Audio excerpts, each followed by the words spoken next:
Good morning, ayan mga master, welcome back sa ating channel. Nandito na naman tayo sa sa channel natin. Nandito na naman tayo sa isa na namang panibagong episode. Ayun, tatampakan na ako ng content, hindi ko na ma-edit yung iba. Ang dami nating delay na content mga master. So good morning po. Ayan, biyahe na tayo. Ang oras po ay alas 9 ng umaga. At syempre, ganun pa rin ang ating game plan. Half day pa rin tayo, no? May nag-suggest. Sabi, try daw natin ang 12-hour challenge. So, yan po ay I'm working on it. Titingnan natin kung kakayanin natin yan. Kaya naman, kasi sanay naman tayo sa biyahean. Pero, syempre, tingnan natin. Sa susunod siguro, gawin natin yung 12-hour challenge. Kung anong mangyayari. Actually, nagawa ko na yan last time. Nung nag-uumpisa pa lang tayo. Medyo malaki-laki yung kinita natin doon. Pero, this time, tingnan natin kung makakamagkano tayo kung gagawin natin yung 12-hour challenge. So siguro, ayan, talagang puro sa kalsada lang tayo mangyayari nun. Walang uwian, no? Tingnan natin ha. Sige, ano ko yan, ilalagay ko yan sa ating bucket list. Pero syempre, hindi pa tayo ready dyan ngayon. Dito muna tayo sa half day challenge. Okay, so yan mga master, start na tayo. Ganap na ako ng booking. So, syempre, maraming salamat sa lahat ng ating mga subscribers dyan, no? Sa walang sawang pagsuporta rito sa channel natin, sa mga bagong subscribers, at saka dun sa mga na-impluensyahan natin dito sa courier service yan. Maraming salamat sa patuloy na pagsuporta. At maraming salamat po at ako po ay naka-impluensya sa inyo kahit paano. Sana pagbutihin nyo ang inyong pagdi-deliver, no? Actually, hindi lang naman yan ang pwede nyong gawin. Marami pang mga bagay. Pero kung yan ang alam nyong gawin sa ngayon, yan, pagbutihin nyo po mga master.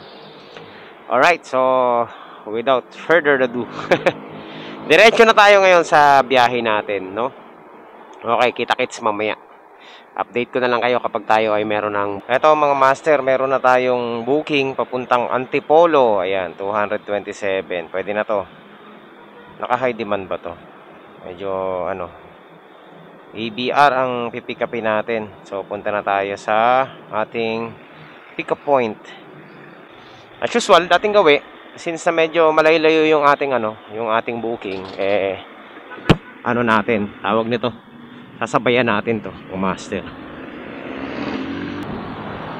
So, malapit na tayo sa ating sa ating pick up. Sa kaya banda dito yun. ABR yung pipick upin natin eh. Hello po. Hello sir, sa Lalamove po ito. Saan po banda dito ang pick up natin? Ayun sa may kanto po ba? Para lang safe. Kasi may makakasabay siya eh. Oo, nakausap ko na siya. Saan ba to? Sa Antipolo, di ba? Doon ba siya? Nandun siya? Okay. Oo. Ayan, bahala na kung anong pipick upin natin. Basta punta na tayo mga master. Saan kaya to? Ayun no, dito lang. Ikot lang tayo. So let's go, let's go, let's go. Jakpo, may dadaan. Jakpo. Ay, karaan lang. Oh, pwede yata tayo mag-counterflow dito. Alright, so ayan mga master. Punta na tayo sa ating pick up point. Ano kaya itong pipick upin natin? Papuntang Taytay. So sakto lang kasi Antipolo tapos Taytay. So mauuna tong natin. Mauuna tong pick up natin. Irahin na natin itong mga master. Ito lang lapit. Alright, let's go, let's go. Tirahin na natin yan. Baka tirahin pa ng iba yan. Oy. So, ito pong booking natin mga master, 194. Tapos yung isa 200 plus. So, meron na tayong 400 na mahigit. Papuntang papuntang Antipolo. Not bad. Alright. So, yan mga master, dito na po tayo. So, ano natin to mga master. At sa Sunday, biyahe tayo ng Calatagan, Batangas at magka-camping tayo. Yan ang dadali natin itong Rusi natin kasi mas marami itong madadalang madadalang laman, no? Ayan, no. Dadalhin din natin yung box natin para meron din tayong alagayin sa harapan. At kasama natin yung ilan sa mga vloggers na nakasama natin sa Marilaki.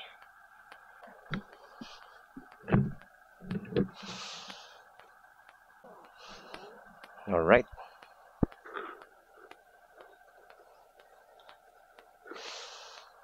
So, yun. 200 pesos. Okay. So, diretso na tayo mga master, no?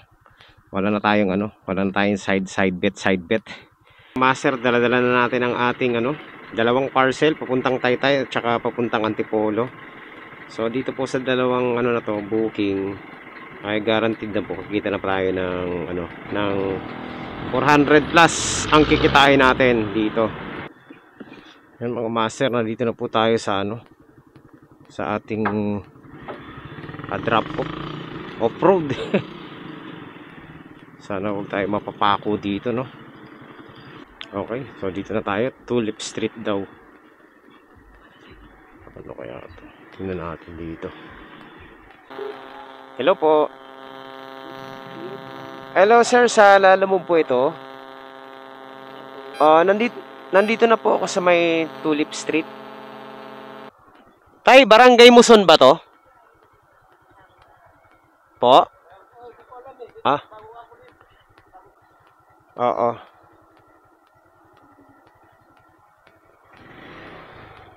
Sangkay. Oo nga eh. Parang mali yata. Hello, boss. Sir. Sir, anong po? Mukhang mali po yung pinpoint nung nagpadala. Tulip Street din kasi yung naipinpoint eh. Nandito ako sa may Taytay. Saan po kayo, sir, malapit? Oh. Musoy. Muson. Ano pong name ng village, boss? Para matingnan ko na lang sa map. Malapit po ba kayo sa may SM? Sa may sa may West Bank ba yon? Ano pong landmark ang pinakamalapit po sa inyo? Kasi mali po yung pinpoint sa akin nung Muson. Layo ng wrong pinpoint pala to, sir. Muson Elementary School. Sige po, hanap. Opo, mali po kasi yung pasuyo na lang po. Ayun, mali nga. Agoy. Mali ang pinpoint mga master. Yan ang hirap sa mga nagpi-pinpoint na mali. Yun lang. Off-road pa, dadaanan natin. Agoy. Hanggang ngayon ba hindi pa rin ay itatama yung mga pinpoint? Kabad trip naman, oh. Tanong, tama ba itong dadaanan natin mga master? Parang to eh. Dead end yata ito. Tsugas. Parang dinaanan natin. Parang walang gobyerno dito. Pinabayaan yung mga lupain. Lintek na pinpoint to. Kainis eh.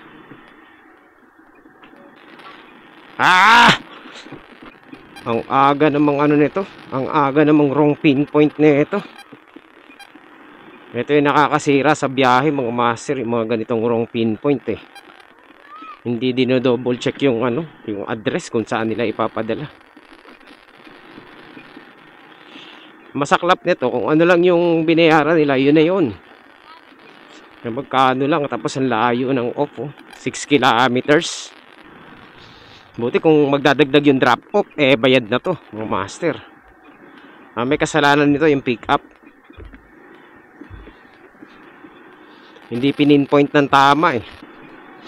Double check natin para sigurado. Kasi baka mali rin yung mali rin yung turo nung bad trip tong natin mga master. Pinpoint, 5 kilometers ang off. 5.4 kilometers ang layo nung nung off pinpoint. Tapos syempre babalik pa tayo niyan. Olats na naman si Soloista. Ang ganda ng buhay na mano natin. Wrong agad ang pinpoint. Bad trip na this. Okay. Lesson learned. Huwag dadaan dito sa Taytay ngayong December. Lalo na kung delivery ka. So, in short, last na natin to dito sa Antipolo.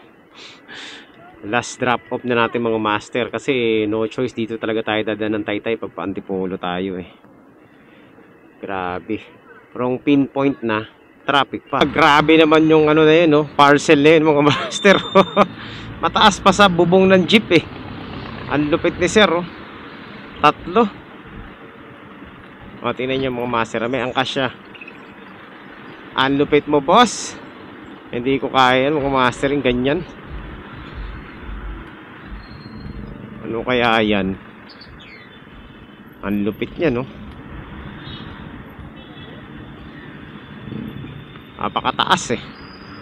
Hello. Ano to? Christmas tree? Ito. Ayun, kaya pala traffic eh. May inaayos na poste. Alright mga master. Ayan, malapit na po tayo sa ating sa ating drop off dito sa Antipolo. Sana tama yung address, no? Sabagay, siya naman yung nag-book eh. Mukha naman tama to. Okay, update na lang kayo kapag nandun na tayo sa ating drop-off. So, ang sisingilin natin dito is 227. Ayan, sa lahat po ng kita natin mga master ay abot ng 277 lahat. Kasi nagbigay pa ng 400 pala. 477 kasi nagbigay pa ng 50 pesos yung kanina eh. Yun ang magagandang client pag alam nilang mali yung pinpoint, nagbibigay ng additional. Yung iba pinipilit pa eh. So ayan mga master, nandito na tayo sa ating drop off. Ilang meters na lang daw, 300 meters na lang yata. First time ko sa lugar na to, sa may hinulugang. Layo pala nito. Isa lang sir eh, 2. Kaso yung isang booking ko, linigaw ako. Sabi, Taytay lang. Doon pala sa dulo ng papuntang pala, Binangonan. Bad trip nga eh. Napaka-traffic pala dyan sa Taytay pag ganitong panahon. Oo, sobra. 227 lang boss. Ayan, salamat sir ah. So ayan mga master, successful. Bigyan tayo ng 240 ni sir. Ay, salamat. So ayan mga master, successful. Kumita na po tayo ng 490 papunta rito sa Antipolo. Hindi na masama. Ay grabe. Thank you, thank you. Thank you sa mga client natin ngayon. Maliban lang dun sa nag-book ng mali. Ayan, maraming salamat sa ating mga drop-off. Mga galante sila. So ang gagawin natin mga master, muna tayo, labas muna tayo dito, tapos kain muna tayo. Nagugutom na ako eh. Ito na lang kayo mamaya kapag merong bagong ganap sa ating biyahe. Ay mali, dapat pala hindi ako nag-close. Pero okay lang yan, pwede pa yun. Oh yan oh, shout out. Hi. Anong pangalan? Hi. Ayun, si Juan. Shout out. Ano rin siya, naglalalamove. Biyahe. Sige, ingat, ingat. Ingat ka sa biyahe, master. Nakita niya ako dito, nakapark. Kilala niya ako sa helmet. Ayan, shoutout sa'yo, master. Ingat ka sa biyahe mo. Gumagawa ako ng thumbnail eh. Kaya ako nandito kasi meron tayong So, ayan mga master. Gawa muna tayo ng thumbnail. Shoutout sa kanya. Ingat ka sa biyahe. Sana makarami ka ng ng booking ngayong araw na to. Maganda bumiyahe ngayon, ang daming master na dali tayo nito. Sinubukan ko lang, nakuha natin. Cavite, Bukandalan, layo master. Last 1 second, sinubukan ko mag-swipe, nadali natin. Pero okay lang, sige. Ganun talaga. Ayan, 42 kilometers ang layo nito mga master. Saan ang pick up nito? Ayun, dun lang. So, malapit lang mga master. 1.6 kilometers. Okay, tirahin na natin to. Natsambahan natin last 1 seconds. Siguro bad trip yung yung nakuna natin ito. So, puntahan na natin. Okay, so yan, wala na tayong magagawa eh. Nakuha natin, ayoko naman mag-cancel. So, tirahin na natin to mga master, baka tirahin pa ng iba. Ayan, so 42 kilometers ito, long ride to. Papuntang Imus, Cavite. Oh, nagpapatukan nagpapatukan nag-aaway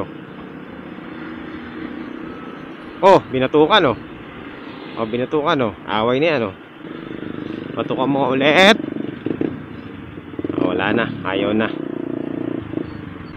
Ayan, tirahin na natin to. Baka tirahin pa ng iba. Uy, sana sana wag malaki, para naman makakuha pa tayo ng ibang booking. O kung malaki man to, sana magdagdag sila para diretso na tayo. Alright, so update ko na lang kayo dun sa pick up natin mamaya. Saan kaya to? Roasted chicken. Okay, mga manok to eh. Dito ba yun? Ito yata. Hello po. Sa lala mo po. Ito pala. Oo. Hinahanap ko yung roasted chicken. Hindi ko makita. Yun ba yun? Ayan. Ano po ito, ma'am? Kasama ba to? Pero hindi man ito maselan. Tapos pinreserve ko siya. Cake ba yan? Ang layo ng natin Ma'am, hindi ko masisiguro na pagdating yan dun, maayos yan kasi lubak-lubak yung dadaan natin. Ano ba to? Malambot na cake yan? Pwede yan, diretso ko na. Teka, tingnan natin. Pwede, sige. Para hindi na ako kumuha. Para mahirap kasi sabayan yan eh. Diretso ko na yan. Kasya yan. Kasya yan. Pit yan eh. Ano ba yun? Bulaklak lang yan, kuya. Parang mas maganda yan dito sa loob. 500, diretso na ako. Hindi. Ito yan eh. Teka lang. Sasara ko to. Wala na. Akin na yan. Vlogger ka, kuya? Oo. Okay lang ba? Sama ko kayo? Ayan po, silang dalawa. Soloista PH sa YouTube. Soloista po. Naubos na. Pero makikita nyo naman pag sinearch nyo eh. Okay lang sama ko kayo Ayan, mababait po sila. Binigyan nila ako 500. Soloista. As in, soloista. Oo, yan meron na Ayan,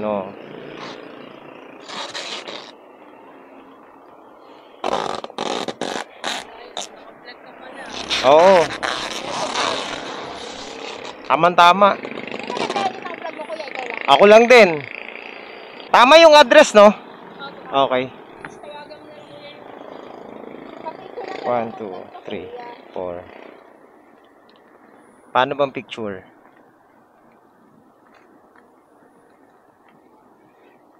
Ayan, sige. Ano na lang, pa-video na lang ko na i-review ka.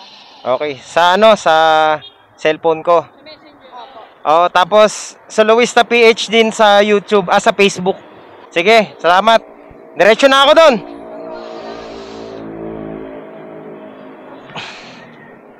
Okay, shoutout sa kanilang dalawa. Binigyan tayo ng 500 pesos. Dinobol. Yan ang gusto ko mga master. 'Di ba? Kung gusto nila ng talagang talagang quality ang service natin, i-double pay nyo kagaya nito. So ito po mga master, syempre iingatan natin ng mabuti to kasi nga syempre service muna tayo na malupit. May lobo sa likod ko. So cake ito. First time natin magdadala ng cake na sobrang layo. Pero sabi naman niya, di ba? Ito, naka-video mga master. Sabi niya, naka-frozen. Pero hindi ko to bibilisan. Saktong takbo lang natin, no? At sana pagdating natin doon, maayos pa to. So, yun, dire-diretso na tayo mga master. At tayo po ay kota na. So, hindi na ako kukuha ng booking kasi alam niyo naman tayo mga master, meron tayong isang salita, no? So, kung ano yung napag-usapan, dun lang tayo. Alright? So, ginawa niya ng 500. Hindi na masama. Hanggang Imus. Double booking ang nangyari, double pay. Pero alam niyo mga master, honestly speaking, no, itong booking na to, kung ito nakita ko na na nakalagay cake, hindi ko talaga swipe to eh. Kaso hindi naka-note na cake. Kasi alam niyo naman mga rider, hindi talaga kumukuha ng cake yan na booking. Alam niyo kung bakit? Napakasela ng cake, 'di ba? So ngayon dahil nakuha na natin, tapos in-steal pa natin to sa dalawang rider kasi nga kanina, 'di ba? Last 2 seconds nakuha natin. Sayang naman kung hindi ko kukunin. Pero hindi ko talaga alam na cake to. Pero ang sabi niya frozen naman. At fit naman dito sa ating sa ating bag. Kaya dun sa sa nagpadala nito, no, gagawin ko ang lahat ng aking makakaya. Ayan, pero hindi ko kontrolado yung lubak sa kalsada. O yan lang ang masasabi ko talaga. Pero hindi ako magpapatakbo ng mabilis. Sakto lang yung takbo natin. Magre-range lang tayo ng mga 40 kilometers per hour, which is the most ideal and safest way para sa mga ganitong klaseng parcel na ang sabi nga nila naka-frozen. Pero hindi natin may papangako na pagdating natin doon nasa perfect shape pa rin. Sana maintindihan nila, no? Kasi bihira talaga ang cake na makakarating ng maayos. And the fact na 40 kilometers ang tatakbuhin natin, I don't think makakasurvive to dun, papunta dun sa Pero sige, tingnan natin. Mamaya malalaman natin. Siyempre, iiwas tayo sa mga lubak-lubak. Wala na tayong magagawa, pasensya na po talaga. Gagawin natin ang ating makakaya. First time kong makakuha ng cake na hindi na ako nakapalag. Kasi bulagaan na. Tapos pa to, double pay pa to. So, ginawang 500 pesos. Sila naman nag-offer, hindi ako Ang nasa isip ko nga lang, magdagdag lang ng at least 150 lang Kaso ginawa ng 250. So, tinanggap ko na. And dahil wala na rin tayong top up, sakto lang to mga master. So, orasan natin kung anong oras tayo makakarating doon sa ating destinasyon. 12:26. Estimated time ko mga 1:30. Mabagal na mga master. Pero magdedepende sa traffic yan, no? Talagang mabagal ang takbo natin dito. Hindi tayo magpapatakbo ng matulin. Sobrang gentle lang ang gagawin natin dito. Dapat nga hawak-hawak lang to sa kamay. Kung hawak-hawak lang natin to sa kamay, ayan na, rumble strip pa lang. Deform na yan. Alright, so update ko na lang kay mamaya. Pag nandun na tayo sa ating sa ating drop off, or may maisip tayo mapagkwentuhan. Basta ito mga master, first time kong kumuha ng cake na ganito, na sobrang layo pa. 42 kilometers po ang babiyahin natin. Agoy, good luck to me. Good luck to the cake. Ito mga master, di muna ako kakain. Gutom na ako pero hindi ako kakain muna. Kasi kailangan natin na ma-deliver tong parcel na to, itong cake na to. Kasi baka ma-expire yung kanyang pagka-frozen. Mas maging vulnerable siya sa pagkayupi. So, diretso na tayo. Gutom na ako pero syempre, magtitiis muna tayo. Ayan ang sinasabi ko Pag nagkamali tayo ng ng pick up Aroy, yung mga lubak na yan Ayan na, nakita nyo naman. Ang bagal na ng takbo natin pero Hindi talaga maiwasan yung lubak eh. Okay lang sana kung ano eh, kung tawag na ito, kung puro asfalto yung dadaanan. So ito po ang challenge mga master. Pagdating natin ng ano, ng C6, kasi ang ano doon, ang kalsada doon hindi naman patag eh. So ano kayang gagawin natin dito sa keg na to? Hawakan ko sa kamay. Mas safe kasi to pag nasa kamay ko. Yung problema lang, baka naman mount balance tayo, matumba. Hindi nagka-leche-leche na lalo. Doon na lang sa likod. Baka ano, hindi natin masasabi yung ano, disgrasya eh.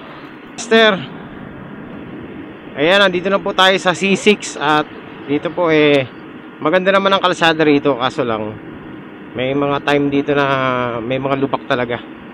So dahan-dahan pa rin tayo. Ang takbo natin ng 40 lang. Bagal nito mga master. Usually tumatakbo tayo ng mga 60 to 70. Pero ngayon 40 lang kasi naiilang ako dito sa dala natin. So hindi naman tayo kukuha na ng booking, kaso medyo matatagalan talaga to bago makarating dun sa ano, sa drop off, kasi ang bagal natin eh.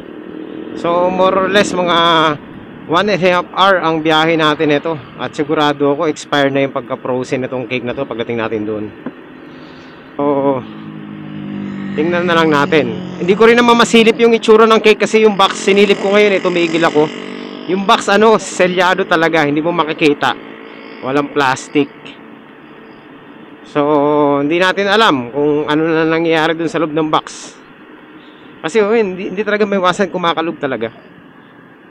Kahit na ano, lalo na kung mabilis to, talagang baka mawasak yung cake na to. Ayan, shoutout sa kanilang dalawa sa nagpadala nito. Mapapanood nyo naman to sa vlog natin. Nakita nyo naman kung gaano kaingat kung dadalhin tong ano, parcel nila. Ayoko rin masira yung ano natin, diba? Ayoko rin na ano. Wala pa tayo sa halfway ng ating ano, ating drop off. Grabe, naninigas yung kamay ko eh. Sa sobrang pag-control sa ano, sa takbo natin. Wala talaga. Hindi talaga maiwasan. Ayan oh, dito sa C6. Makinis pero alon-alon yung kalsada rito. Ayan mga master, nakita nyo naman, linalagpas-lagpasan lang tayo ng mga motor at saka mga sasakyan. Ang bagal po talaga ng takbo natin. 40 lang. Okay, wala pa tayo sa kalahati ng ating ano, ng ating destinasyon. Tingnan natin, checkin natin yung mapa natin kung ilang kilometro na tayo. Ayan, hindi ko pa pala ano. So tingnan natin mga master kung nasa kalahati na tayo ha. Checkin natin. Agoy, layo pa. 30 kilometers pa. Layo pa nito. Ang dami pa nating dadaan ng lubak. Alas 2 pa yata. Estimated time to alas 2. 40 kilometers sa takbo. Syempre hindi naman to ano eh, consistent na 40 kasi ano eh, may traffic eh. Ito na siguro ang una't huling ano natin sa cake, no. First time. Nung mga nakarang araw ko pa gusto subukan kumuha ng cake. So ito nga. Hindi natin sinasadya, nakakuha na tayo. Ganito pala ang ano, ang tawag nito, ang pakiramdam kapag may dala-dalang cake. Naninigas yung katawan mo kasi kinokontrol mo yung bounce ng suspension eh. Tsaka yung takbo ng motor, pinipigilan mong magpatakbo na mabilis. Huwag din naman masyado mabagal kasi pag nalubak ka, mas malaki ang ano. So control na control po ang ating takbo mga master. At steady tayo sa 40. Ayan, pag ito nasira pa, wala na tayong magagawa talaga. Sobrang bagal na natin. Talagang ano, malayo lang talaga ang ano, ang drop off. So wala na tayong magagawa diyan. Ganoon talaga, pasensya na po. Ngayon pala humihingi na ako ng pasensya. Kasi talagang hindi talaga, tingin ko hindi talaga kakayanin makasurvive nitong cake na to sa layo ng biyahe. 42 kilometers po ang biyahe. Ang master, ayan oh, ganyan ang dadaanan mo, lubak-lubak. Ewan ko lang hindi ma-deform tong cake na to.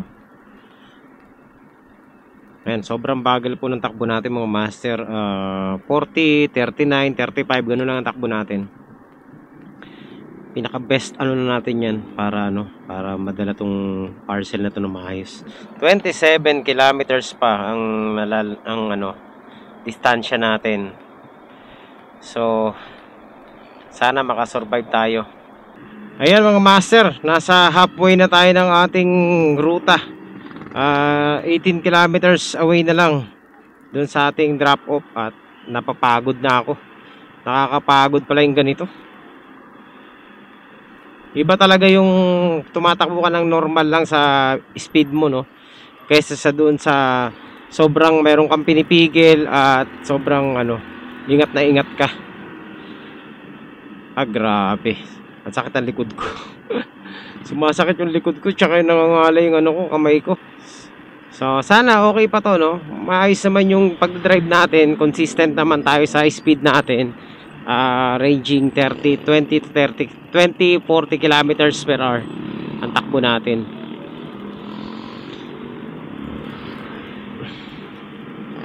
Pag medyo makinis yan 40. Ayan, kagaya nito dadaan tayo sa mga traffic at malubak.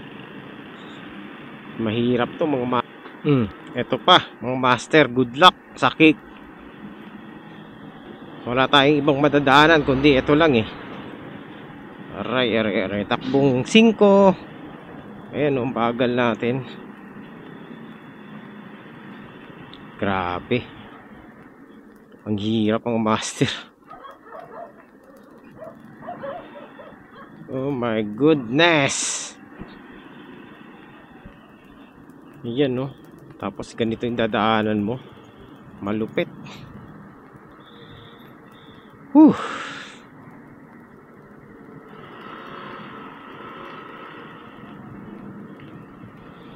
Napaka-traffic na, napakainit at napakalubak. Sa C5 Parañaque at papunta na tayong C5 Las Piñas. So ayan mga master, di ko na alam kung anong itsura ng cake sa ilalim ay sa likod. Mabagal na naman takbo natin, 40 lang. Consistent tayo sa 20 to 40 kilometers per hour. Alright, so ayan mga master, 10 kilometers away na lang sa ating drop off. Grabe, pagod na ako. Ngayon lang ako napagod ng ganito. Kumusta na kaya yung cake dun sa likod? Sana okay pa, no? Ayan, so ngayon na-experience na natin paano magdala ng cake. Kasi noong nakaraan iniisip ko na yan, sabi ko magbablog ako, kukuha ako ng mga booking na cake, pero yung malapitan lang. Mas worse pa pala yung makukuha natin, napakalayo pala, 42 kilometers, grabe. So ito na tayo mga master, nandito na tayo sa Imus. 2.5 kilometers na lang, may susurvive na natin tong cake na to. Grabe, napagod ako ng gusto. Yung cute ng aso, kulay pink. Yung iba nga nangangayaw dito sa cake tapos yung ganito sobrang layo, disme. Hindi ko malubos ma-imagine na makakapagdala tayo ng ganitong cake ng ganung kalayo. Ang tagal natin. Umalis tayo doon ng alas 12 yata o 11:30, mga ganon. Estimate ko is 1:30 lang, pero ito na alas 2 pasado na mga master, dahil sa sobrang bagal natin. At tinawagan na ako ng ating tawag nito, ng ating drop off. So papunta na tayo sa sa address mismo na nakalagay sa sa booking. Magkakaalaman kung tama to, no? Sana tama. Malapit na naman. Pero sana ayoko na. Pagod na ako. Tapos may mga hams pang ganito. Buti na lang medyo makinis-kinis ang kalsada rito. Hindi kagaya dun sa dinaanan natin sa C6. Ay grabe. Las Piñas, Parañaque, Diyos me. Napakalulubak. Lechugas, palayo ng palayo yung natin, yung booking natin mga master.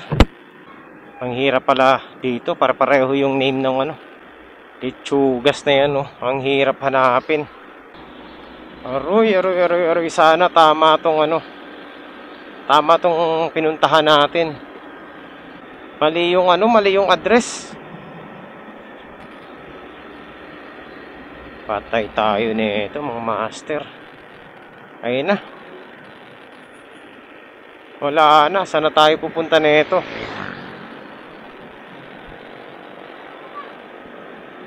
Tama pa ba itong dinadaanan natin? Parang mali na to eh. Ma'am, saan po yung 17th Street dito? Block 8, Lot 1. Doon pa. Okay, salamat. Boss, saan yung Block 8? Oo. South. Dito. Block 8 lot ano? Lot 1. Lot 1. Oo. Alam po ah. Sino po bang tatanggap daw? Pipicturean ko daw po eh.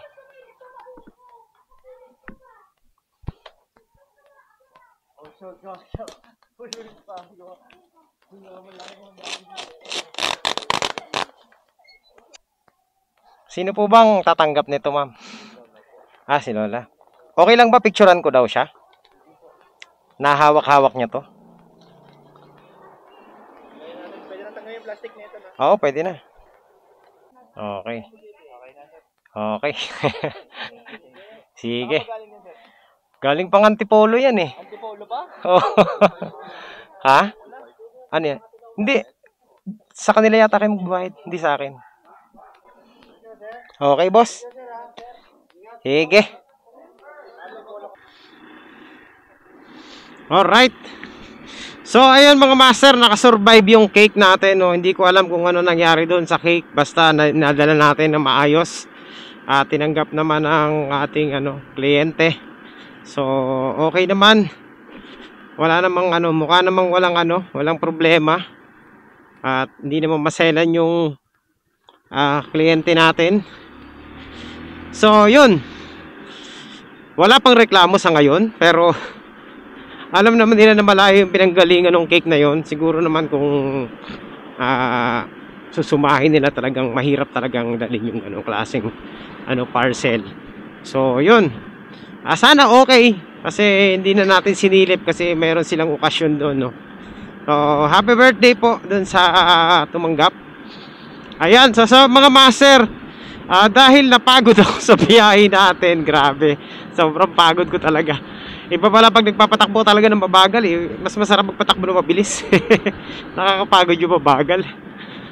So, yan lang po mga master. Nakatatlong booking lang tayo ngayong araw na to. 3 lang yan. Pero ang kagandahan dyan mga master, kumita po tayo ng 940 pesos sa 3 na yan. So, hindi na masama. Para sa akin, okay na yun. Pwede pa naman tayo kumuha ng booking. Kaso lang dito sa Imus kasi madalang ang mga booking dito. So susubukan natin makakuha dito, no? Tingnan natin. Mamaya tingnan natin kung makakaano tayo. Makakachamba pa tayo. So bahala na kung saan tayo naliligaw na ako. Saan tayo dadalhin itong natin, motor. So yun lang, basta pansamantala muna ako magpapaalam sa inyo mga master. At ayan, hindi ko alam kung saan tayo galing. Alright, so susubok pa rin tayo makakuha ng isa pang booking, Imus to Las Piñas. So pang pang selyo lang. Grabe talaga, sobrang pagod ko dun sa natin, sa biyahe natin. Ngayon lang po ako bumiyahe ng 45 kilometers, tapos ganun kabagal, 20 to 40 ang takbuhan. So talagang sobrang iningatan natin yung yung parcel na yun. So ayun mga master, uwian na tayo. Successful naman ang biyahe natin. 3 booking lang tayo ngayon, ba? Pero ang ganda nung biyahe natin. Kahit na 3 booking lang yun, katumbas na yun ng katumbas na ng 6 na biyahe. Ayan, quality na naging biyahe natin kahit na medyo napagod ako ng husto dahil sa sobrang bagal ng takbo natin. Ayan, so mga master, nakita nyo naman, nakasurvive tayo dun sa cake. First time tayo nag-deliver ng cake, no? Ayan mga master, pansamantala muna ako magpapaalam sa inyo. At ako po uuwi na. Tatapusin na natin tong biyahe natin. Half day again, syempre. As usual, kumita naman tayo ng 940 pesos dun sa half day natin. Hindi na masama. Yun nga lang, talagang napagod tayo ng gusto. Hayaan nyo, yung sinasabing 12 hours challenge next time, gagawin natin yan, no? Pag medyo tawag nito, nakapagpahinga tayo na maayos, no? Ayusin natin, tingnan natin kung ano mangyayari sa ating 12 hour challenge. Pero kailangan marami tayong top up nun kasi marami tayong booking na makukuha nun, sigurado. So paghahandaan natin yan. So pansamantala muna mga master, tayo magpapaalam sa inyo. Tayo po ay magkita-kita sa susunod na updates.